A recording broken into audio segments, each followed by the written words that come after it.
Good morning दोस्तों, आपका एक बार स्वागत है आपके अपने चैनल पर, जहां हम मज़े से आधुनिक भारतीय इतिहास को पढ़ रहे हैं। आज हमारा टॉपिक है भारत में यूरोपीय कंपनियों का आगमन। ठीक है, क्या भारत में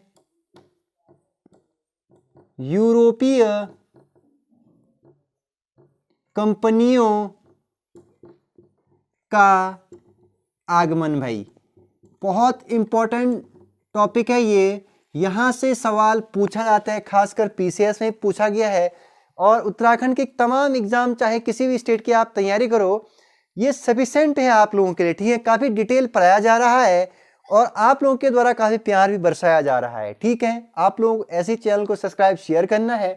तो देखिए, प्राचीन काल में भारत में व्यापार दो तरीके से होते थे भाई। ठीक है, प्राचीन से कहो या अभी तक आधुनिक से कहो, अभी तक देखिएगा जो भी भारत में व्यापार होते थे बेसिकली आपका दो तरीके से। ठीक है, कितने तरीके से? दो तरीके से आपको व्यापार मिला भारत में।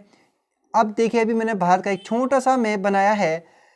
एक तो आपको जो प्राचीन वाला रास्ता दिखेगा आपको, यहाँ से स्थल मार्ग से भारत में विदेशी व्यापार दो तरीके से हुए, आपको याद रखना है। कितने तरीके से? दो। एक तो ये वाला रूट आपको देखे मिलेगा जो आपको तुर्की, ईरान, अफगानिस्तान होते हुए आपको खैबर दर्रे से होते हुए भारत में प्रस्थान करते हैं, भारत में प्रवेश करते हैं। दूसरा आपका जो आधुनिक मिलेगा आपको यहाँ से समुद्र के मार्ग से होते हुए। ये दो मार्ग ऐसे हुए हैं जो विदेशियों को भारत में व्यापार करने की ओर अग्रसर हुए हैं। ठीक, अब देखिएगा, आपको मैंने लिखा भारत में यूरोपीय कंपनियों का आगमन।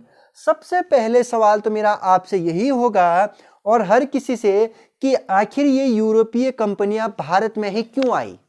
सबसे पहले तो आज सवाल यही है कि ये यूरोपीय कंपनी भारत में ही क्यों आई। तो उसके पीछे सबसे बड़ा रीजन मैं आपको बताता हूं कि जो यूरोप में आपका पुनर्जागरण का काल चला भाई। कौन सा काल? पुनर्जागरण का काल। सबसे पहला तो आपको याद रखना है पुनर्जागरण का काल। कौन सा काल भाई? पुनर्जागरण का काल। ठीक, पुनर्जागरण के काल में क्या हुआ? लोगों का विकास हुआ, लोगों की बुद्धि का विकास हुआ, इंफ्रास्ट्रक्चर बढ़े। अब इंफ्रास्ट्रक्चर बढ़े तो उसके लिए क्या चाहिए? आपको फील्ड चाहिए ना। आधुनिक मशीनों का आविष्कार हुआ, सब चीजों का विकास होते गया। तो उसके लिए क्या चाहिए? उसके लिए आपको क्या चाहिए? फील्ड चाहिए ना कहीं व्यापार करने के लिए। तो क्या हुआ? आपका फील्ड ढूंढने के लिए दुनिया के अलग अलग देशों से अलग अलग देशों में क्या करने लगे? लोग घूमने या फिर व्यापार स्थापित करने लगे। तो यहीं से क्या हुआ? यूरोपीय कंपनी भारत की ओर अग्रसर हुए। एक कारण तो ये। अच्छा, दूसरा कारण आपको मैं बताता हूं कि आखिर ये जो यूरोप बना रखा है मैंने, ये अफ्रीका, ये एशिया बना रखा है, ये भारत बना रखा है। ठीक है, ये महाद्वीप है बच्चों। ठीक, अब देखिएगा दोस्तों, आपको यहां पर एक देश मिलेगा पुर्तगाल। कौन सा गाल मिलेगा भाई? पुर्तगाल। और एक देश यहां मिलेगा आपको स्पेन। दो देश आपको याद रखने हैं, एक तो पुर्तगाल, एक तो स्पेन। इस पर सबसे पहला काम किसने किया? स्पेन ने किया। स्पेन ने क्या किया? अपने जो स्पेन के राजा थे उसने कुछ लोगों को बाहर भेजा कि आप क्या करो? मार्ग की खोज करो, दुनिया के देशों की खोज करो और ऐसे इंडस्ट्री लगाने के लिए ऐसे जगह ढूंढो। तो यहां से एक व्यक्ति निकला भाई स्पेन से, और वो निकला आपका कोलंबस। और ये निकला, लेकिन ये पूर्व की ओर नहीं आया, ये पश्चिम की ओर गया। किस ओर गया? पश्चिम की ओर गया। और इसने किसकी खोज कर डाली? अमेरिका की खोज की। किसने किसकी खोज की? America, USA. मतलब कोलंबस ने। किसने? कोलंबस ने क्या किया भाई? अमेरिका की खोज सन 1492 में अमेरिका की खोज की, जो स्पेन का रहने वाला था। इतना आपको याद रखना है। ठीक, दूसरा कदम किसने उठाया? दूसरा कदम आपका कदम पुर्तगालियों ने उठाया। किसने उठाया? पुर्तगालियों ने। और जो पुर्तगाली दूसरा कदम उठा करके इधर को आया उसका नाम था डियास बार्थो। यहां याद रखना आपको, बार्थोलोमियस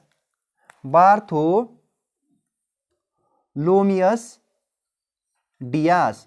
बार्थोलोमियस डियास आपका ये आया आपका पुर्तगाल से, और ये आया आपका, ये कहाँ तक पहुंचा? आशा अंतरिम तक ही आया। ये कहाँ तक आया भाई? आशा अंतरिम तक ही आया। और यहां से ये बार्थोलोमेडियस क्या हुआ आपका? वापस चले गया। और ये डेट था जब ये आया था 1487 में। ये व्यक्ति आपका आशा अंतरिम तक आता है और वापस चले जाता है। ठीक है, अब आपको मैं दूसरी बात बताता हूं कि पुर्तगाल लोग ये रास्ता से क्यों आए? आखिर पुर्तगाली लोग ये रास्ता क्यों अपनाया? उन्होंने आखिर ये रास्ता क्यों नहीं अपनाया? अब देखिए यहां पर है आपका भाई, इस सागर को आपने याद रखना है, भूमध्य सागर। कौन सा सागर? भूमध्य सागर। ठीक है, अच्छा, और यहां पर जो निचले वाले रीजन पर पड़ता है आपका रेड सी पड़ता है। ये वाला रीजन पड़ता है आपका लाल सागर। कौन सा सागर भाई? लाल सागर। ठीक है दोस्त, अब जब ये लाल सागर और भूमध्य सागर और ये बीच का रीजन पड़ता है, ये लैंडलॉक है, ये मतलब आपका स्थल रुद्ध मार्ग है। ठीक है, और यहां पर पड़ता है भाई आपका फारस की खाड़ी। कौन सी खाड़ी? फारस की खाड़ी। ठीक है, अब देखिए क्या हुआ कि जब यूरोप आपका, इसी से पहले तो यहीं से व्यापार हुआ करता था यूरोप के जितने भी देश हैं। अब लेकिन आधुनिक काल में क्या हुआ आपका, सबसे पहले तो आपको एक बात याद रखनी है, ये रूट इसलिए नहीं अपनाया उन्होंने क्योंकि देखिए जब आप यहां से सामान लोड कर रहे हो तो आपको सबसे पहले ये वाले पानी में जाना पड़ेगा, ये वाले सागर में, भूमध्य सागर। फिर आपको यहां से सामान उतारना पड़ेगा यहां पर जो स्थल रुद्ध। अच्छा, यहां पर सामान उतारने के बाद फिर यहां से दोबारा आपको लोड करना होगा। अब जब यहां से आपको लोड करना होगा तो आप कहां जाओगे दोस्त? यहां से फिर आपको लाल सागर में प्रवेश करना पड़ेगा, फिर जाकर के आप दुनिया के अलग अलग हिस्से में आप जाओगे यहां से। लेकिन आपको मैं बताना चाहूंगा कि अगर सामान ऐसे ऐसे लोड किया जा रहा है तो सामानों की नुकसान तो होगी ना दोस्तों। तो सामानों की नुकसान और भरपाई और दुनिया भर का तालमेल झमेला हो रहा था। एक दूसरा कारण भी ये था कि सामानों की क्या होना? बर्बादी होना, सामानों की बर्बादी। ठीक है, अब तीसरा कारण मैं आपको बताता हूं कि ये लोग इस रूट से क्यों आए और भारत क्यों आए। अब देखिए तीसरा कारण था भाई, लाल सागर में इटली का एक देश है, मतलब इटली वालियों या वेनिसों का अधिकार होना। किसका अधिकार होना? लाल सागर में वेनिसों का अधिकार। अब यहां पर वेनिसों ने अधिकार कर लिया दोस्त। अब देखिए दोस्तों कि अगर वेनिसों ने अधिकार के लिया तो ये यूरोप वाले कहां से आएंगे? अब इनके पास तो रास्ता बचा ही नहीं। और जो ये फारस की खाड़ी थी भाई, इस फारस की खाड़ी में अरबों और तुर्कों का अधिकार हो गया। किसका अधिकार हो गया भाई? यहाँ पे अरबों और तुर्कों का अधिकार हो गया। ठीक, आपको ये चीज याद रखनी पड़ेगी, यहां पर किसका अधिकार हो गया? अरबों का। ठीक, ये भी एक कारण रहा कि लाल सागर या एक बीच वाले रीजन में वेनिसों का अधिकार। किसका अधिकार? वेनिसों का एंड तुर्कों का। ठीक है, इनका अधिकार हो गया यहां पर। ठीक, अब आपको नेक्स्ट क्या याद रखना है कि ये लोग इससे भी क्यों आए? ये लोग अत्यधिक मतलब धन कमाने की लालसा से भी भारत की ओर आए। ठीक है, अब ये तो ठीक था। क्या लोमियस डियास के पास कोई पुर्तगाली नहीं आया भारत? आया भाई, एक और आया जो सबसे इंपॉर्टेंट है, आपको याद रखना है, पुर्तगाली जिसका नाम होगा वास्को डी गामा। कौन आया भाई? वास्को डी गामा आया, जो एक गुजराती पथ प्रदर्शक मतलब एक गुजराती साथी के साथ आया जिसका नाम था अब्दुल मुनीक के साथ आया। किसके साथ आया?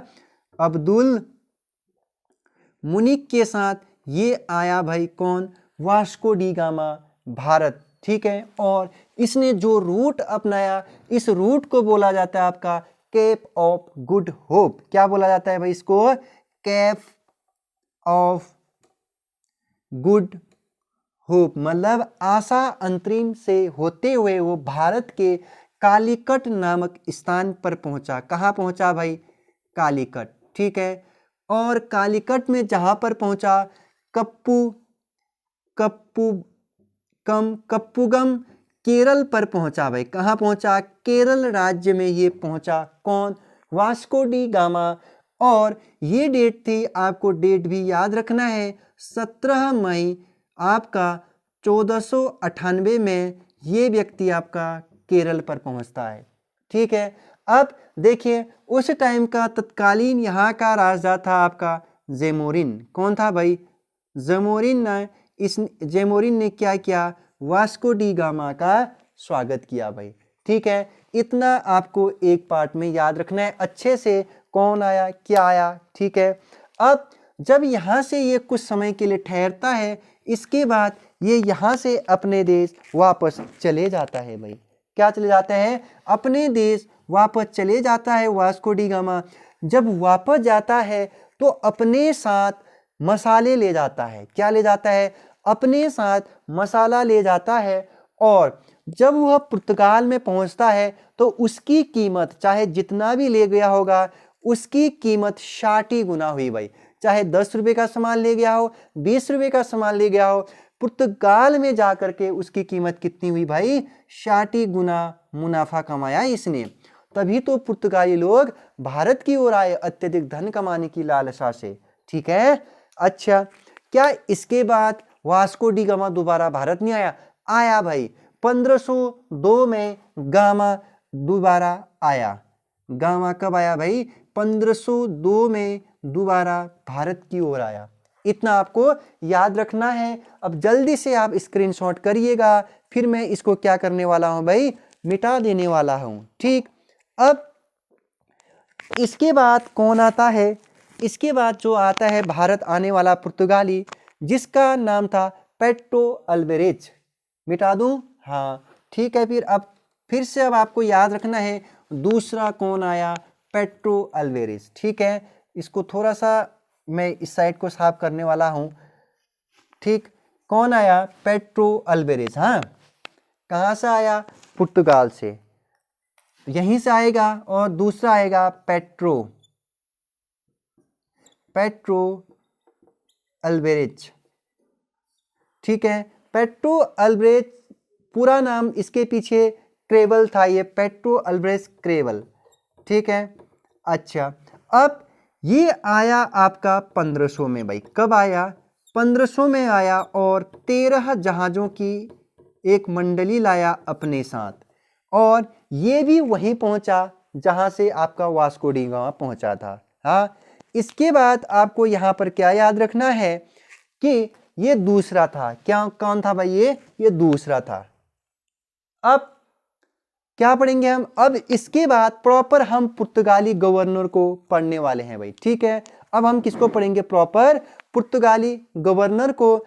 अब एक बार थोड़ा सा हम क्या देख लेते हैं, आखिर कौन कौन से यूरोपीय कंपनी भारत में आई थी, उसका चार्ट हम बना लेते हैं। ठीक है, तो सबसे पहले आए थे आपके पुर्तगाली। सबसे पहले कौन आए थे भाई? पुर्तगाली। फिर आए थे आपके डच। कौन आए थे फिर? आपके डच। फिर आए थे आपके ब्रिटिश। ठीक है, फिर आए थे आपके डेनिश। ठीक है, फिर आए थे आपके फ्रांसीसी। ठीक है, फिर आए थे आपके स्वीडिश। आपको ये चार्ट ऐसे ही याद रखना है भाई, क्योंकि एग्जामिनर कई बार पूछ चुका है कि यूरोपीय कंपनियों का आगमन का क्रम बताइए। ठीक है, आपको पुर्तगाली, डच, ब्रिटिशर्स, डेनिश, फ्रांसीसी और स्वीडिश, इनकी स्थापना में लास्ट में बताऊंगा जब मैं इन सभी को पढ़ा लूंगा। हाँ, अब आप लिखेंगे टॉप हेडिंग पुर्तगालियों का भारत आगमन, और सबसे पहला नाम लिखेंगे आप, जो लिखेंगे फ्रांसिस्को डी अल्मेडा। क्या लिखेंगे? Francis de Almeida.